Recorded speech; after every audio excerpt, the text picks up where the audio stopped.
take the right door on your way down. There's no telling where you'll end up.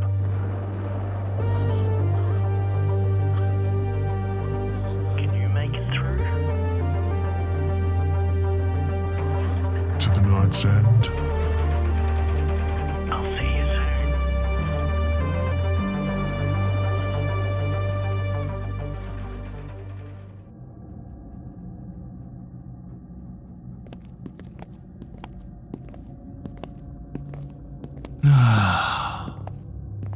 Still so many doors to go.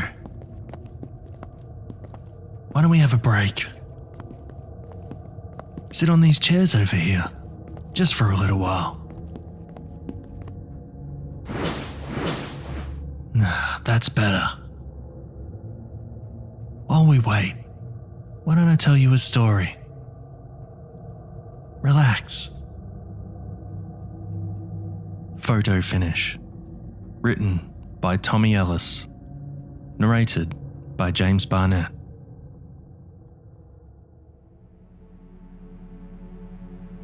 Ian tapped the flickering light. If it went out, he'd be stuck in the attic in perfect darkness. He knew he should have brought the torch with him.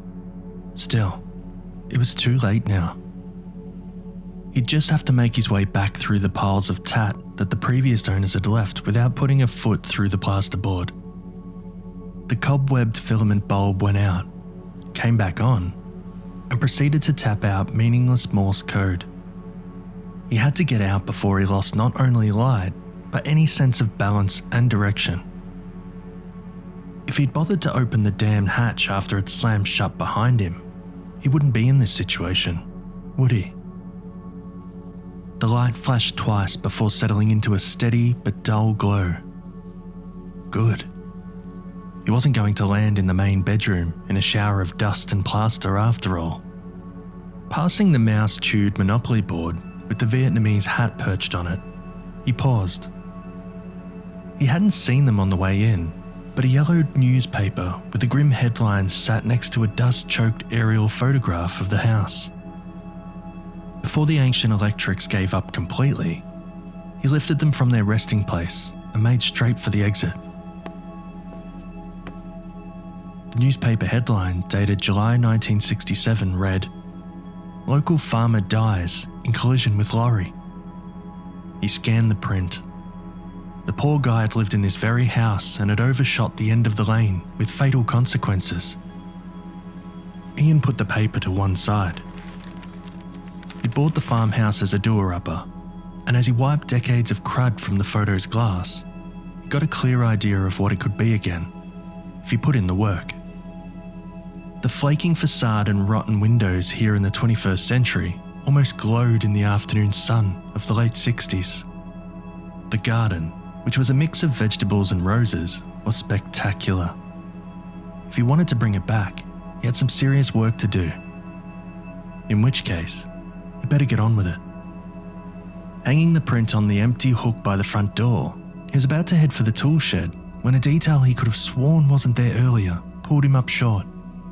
He stared at it. Where bare earth had been, there was now a shock of white flowers. Lilies? He shook his head. No, they must have been there all along. Photos don't change. 7 days later, he was heading for the tool shed once again.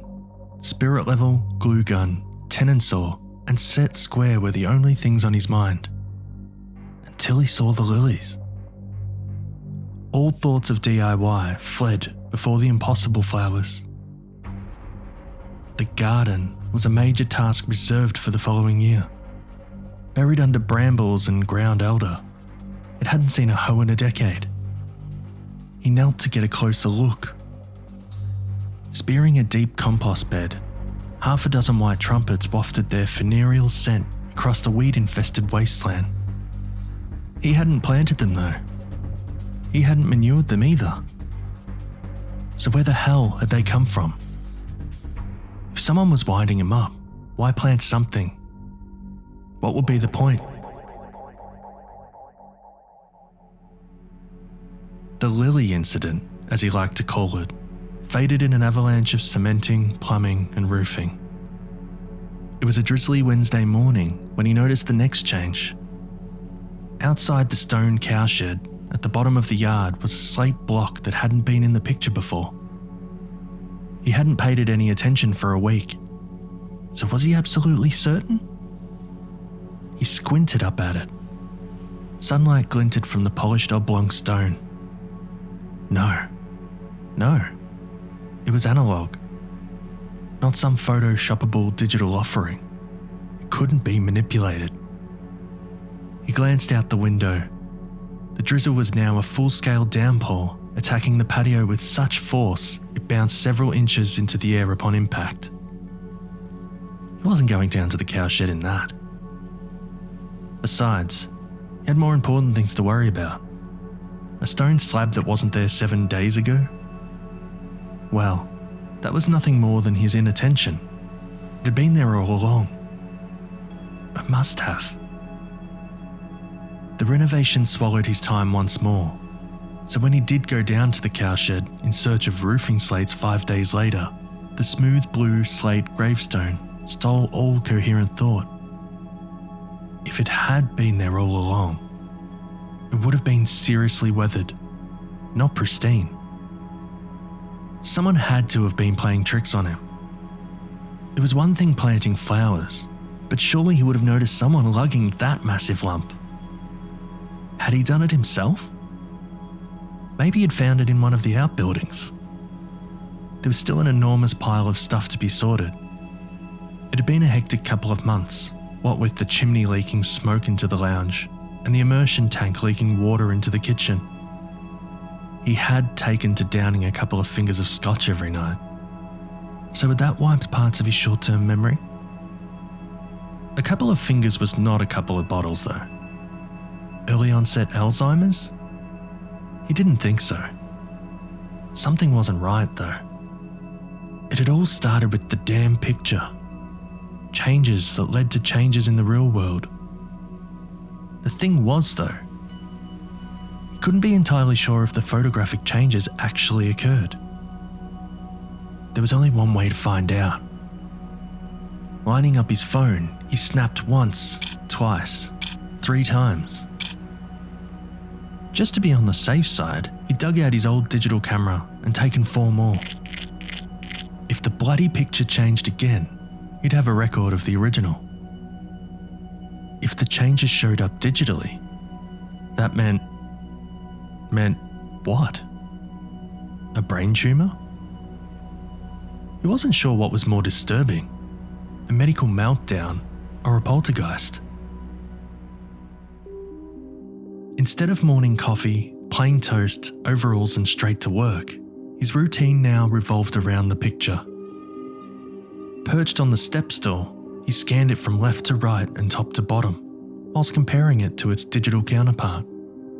Tuesday, nothing. Wednesday, nothing. Thursday, yet again, nothing. If there was no change by Friday, he would definitely put it down to imagination, memory loss, and the need to give up alcohol for good. The Friday morning sun blasted through the glass-paned front door.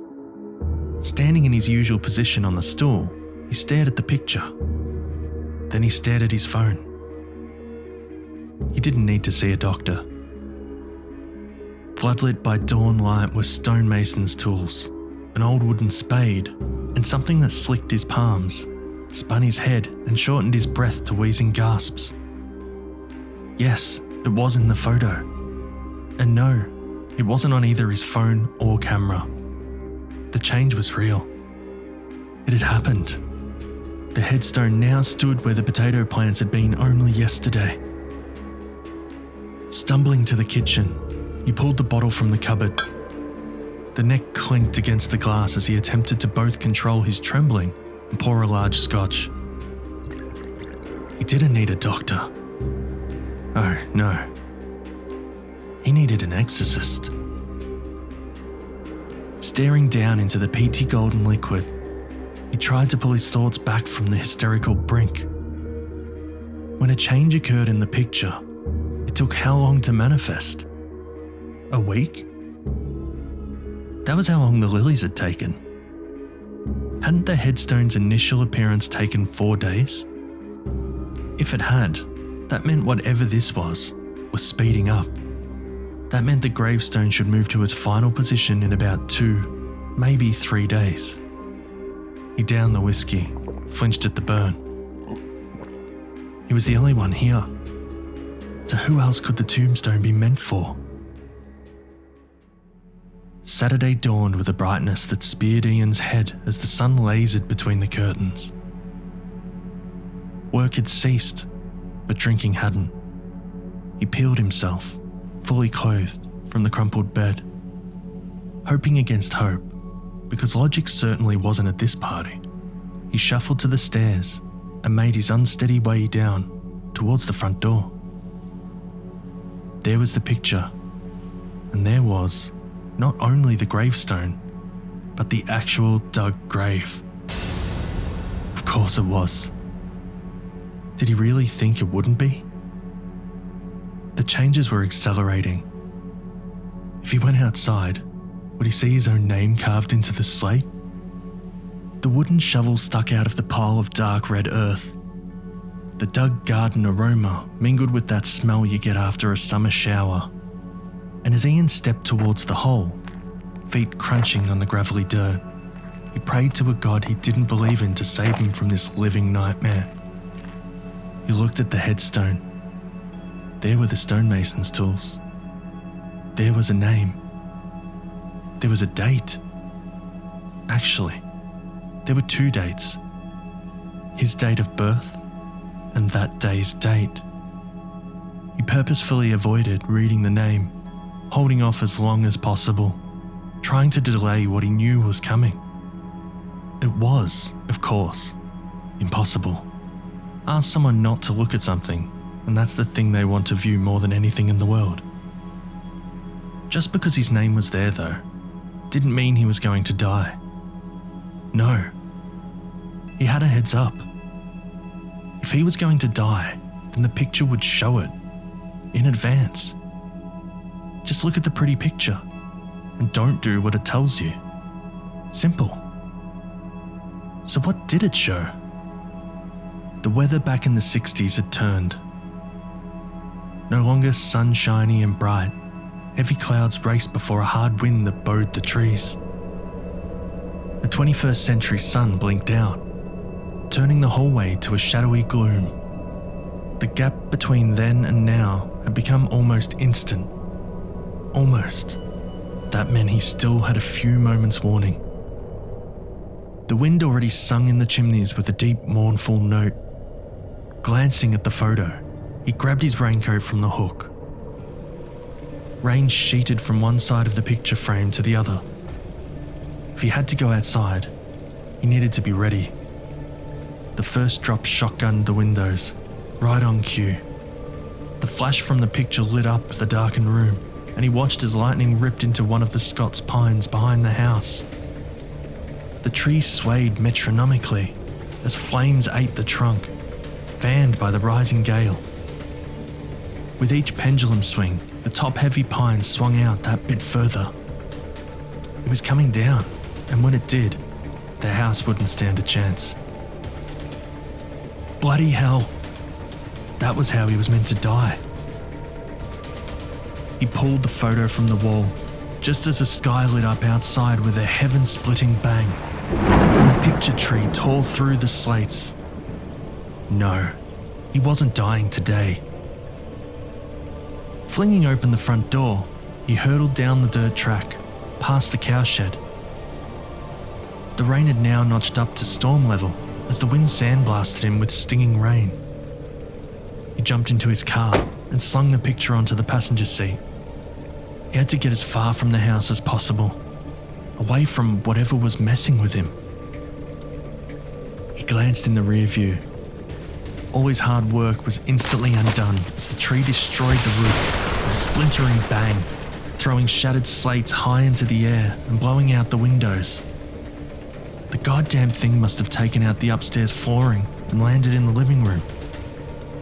He'd never have survived if he'd been indoors. Well, he had survived. he'd managed to outrun death. Ha! He started giggling high and hard. Screw you! He flipped the picture of the bird as he accelerated down the track towards the road. He looked at the track, then back at the photo and stopped laughing. The house was no longer visible. Just the end of the lane where it met the main A road. There was the track. And there was his car. He only knew it was his car because of the number plate. The rest of the vehicle was an unrecognisable tangle of twisted metal wedged under an 18-wheeler. He glanced up. Had he reached the end of the lane already? Hitting the brakes, the car spun out onto the highway in a scream of tortured rubber as the juggernaut bore down on him with a blast of air horns and headlights. Maybe it was his day to die after all.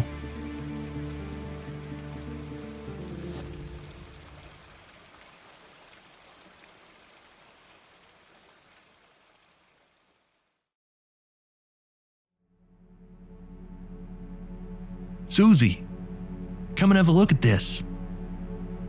Bob swept the rubble aside with his foot. Buying a 25-acre small holding with a near-derelict farmhouse was probably the stupidest decision they'd ever made, especially with that creepy grave in the garden. The photo lying at his feet, however, showed what could be achieved with some proper hard work. He bent to get a closer look. Sweeping the remaining dirt away, he peered into the pre-decimal era. The place was incredible. Didn't the tree in the backyard move, though? No, it had to have been his imagination.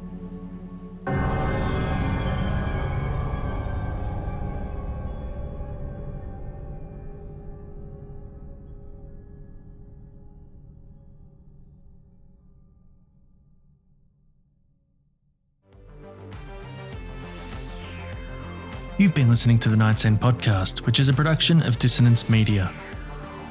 Photo Finish was written by Tommy Ellis. Tommy has previously been published in The Writers' Forum, Horla Horror ezine, the Ankh Quarterly, and is also a previous contributor of the Night's End podcast, with episode 23, Fast Forward. Tommy has a new middle grade portal fantasy out as ebook and paperback entitled The Puddle People, available on Amazon. Link will be in the description.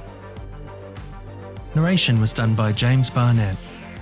For more from James, head to jamesbarnettauthor.com. This episode was produced and edited by James Barnett. As always, stay horrific, everyone.